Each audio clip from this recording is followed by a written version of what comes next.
ئەم کوردستانی سربەخۆ شتێ نییە بە قسەدا بمەزرێ بەڵکو تەلارێکە پێویستە پایەکانی لەسەر زەمین پسەس بێت. کوردستانی سربەخۆ ئەبێ دامەزراوەیەکی سیاسی بێ کە پێویستی بە سازانێکی نیشتیمانی نووسراوە لە شێوەی دەستور و کۆمەڵە یاسادا کە کۆدەنگی نیشتیمانیان لەسەر بێ بە ئامانجی ڕێخستنی پرۆسەی سیاسی و ڕێخستنی ڕێساکانی پەیوەندی و ململانەی نێوان هێزە سیاسیەکان لە سایی کۆمەڵێ دامەزراوی نیشتیمانیدا وەک ئیدارەی نیشتیمانی، سوپای نیشتیمانی، ئاسایشی نیشتیمانی و دادگای نیشتیمانی کە دامەزراوی هەمووان بن پێکەوە نەک بە تەنها دامەزراوی دەسەڵاتداران بن. ئەم پەیامەی نەوشیروان مستەفا 9 ساڵ بەر لە ئێستا و 5 ساڵ بەر لە ڕیفراندۆمەکەی پارتی مەترسیەکانی بانگەشەی دەوڵەتی کوردی ئاشکرا کرد. بەڵام نزیکەی 4 ساڵ بەسەر ئەنجامدانی ڕیفراندۆمی سربەخۆی یەکە تێپەر دەبێت و زیانەکانی تا دێت زیاتر دەردەکەوێت. هەرێمی کوردستان بەهۆی ئەو ڕیفراندۆمەوە کە نەوشیروان مستەفا چەند جارێک لە ژیانی خۆیدا هۆشداری دابوو بۆ ئەوەی بانگەشەی دەوڵەتی سربەخۆ نەکرێت، لە سەدا 50 خاکەکەی لە دەستدا و دواتریش هەرێمی کوردستان بە ناچاری ڕووی لە بەغدا کردەوە و شکستی خۆیان ڕاگەیان. نەوشیروان مستەفا بەبێ بەرنامەیەکی تۆکمە دەوڵەتی سربەخۆی بە نەگونجاو دەزانی و دژایەتی دەکرد. تەنها 4 مانگ لە کۆچی دوایی ئەو بارزانی و هاو ئاوازەکانی ڕیفراندۆمی سربەخۆییان ئەنجامدا.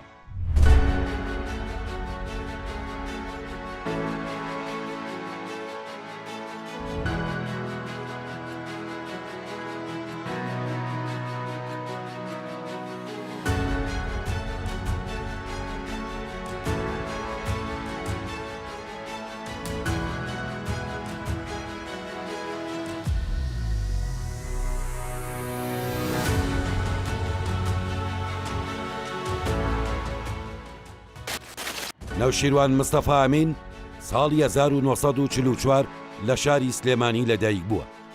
سەرەتای شەستەکانی سەدەی ڕابردوو دەستی بەکار و چالاکی سیاسی کردووە. یەکەم ویزگەی ژیانی سیاسیشی یەکێتی قوتابیانی کوردستان بووە. ساڵی 1967 کۆلیژی زانستە سیاسیەکانی لە زانکۆی بەغدا تەواو کردووە.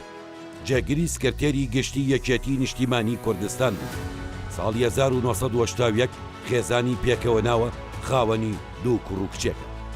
خاوەنی چەندین لێکۆڵینەوەی سیاسی و ڕۆژنامەوانی و کۆمەڵایەتیە. پاش بەیانی 11 ئازار دوور دەخرێتەوە بۆ خواروی عێراق. لە مەبەستی خوێندن دەچێتە نەمسا. دوای دەستپێکردنەوەی شۆڕشی چەکداری دەبێتە سکرتێری کۆمەڵەی ڕەنجدەران، ڕێخەر و دامەزرێنەری بزوتنەوەی گۆڕان. لە ڕۆژی 19 ئایاری 2007 لە سلێمانی گیانی لەدەستدا.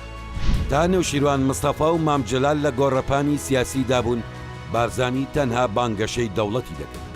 بەڵام ئەو کاتەی ئەوان لە گۆڕەپانەکەدا نەمان، ئیتر بارزانی بۆ خۆی پێشەنگایەتی دەوڵەتی سربەخۆی کرد و بۆ هۆکاری لە دەستدانی بەشێکی زۆری خاچی هەرێمی کوردستان.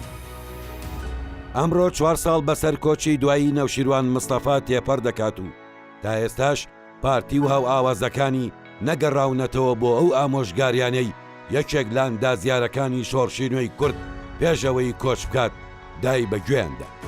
مەسەلەی پێکێنانی دەوڵەتی سربەخۆ لە ڕاستیە شتێکی عەمەلی نییە، یعنی ئەوانەی کە ئەو دروشمانە بەرزەکەنەوە بەشێکی لە نەزانیەوە بەشێکی بۆ بازرگانیە. ئەگەر ئیمکانیەوە هەبووە دەوڵەتی کوردستان دروست بکرێت بە تاکید ئێمە ئاڵا هەڵگری یەکەمە بۆ دروستکردنی دەوڵەتی، بەڵام هەلومەرجی ناوچەکە ڕێگەمان ناداکە دەوڵەتی سربەخۆی کوردستان دروستکە ئەخینچێنن دەرو دراوسەکانە. لەبەرەوە ئێمە چارەنووسمان بەسراوە بە عێراق و لەم قۆناغا مناڵم هەتایە. نەوشیروان مستەفا کە خوێندنی دکتۆرای لە نەمسا بەجێهێشتە بوو، ڕووی لە چیاکانی کوردستان کردەوە و باوڕێتی مامجلال دەستیان کردەوە بە شۆڕش. هەر لە سەرەتاوە لە مەترسیداری بانگەشەی دەوڵەتی سربەخۆ تێگەیشتە بوون، بۆ هەرگیز ئەوان بانگەشەی دروستکردنی دەوڵەتیان نەکرد، تەنها خواستی خۆیان دەربڕی بوو.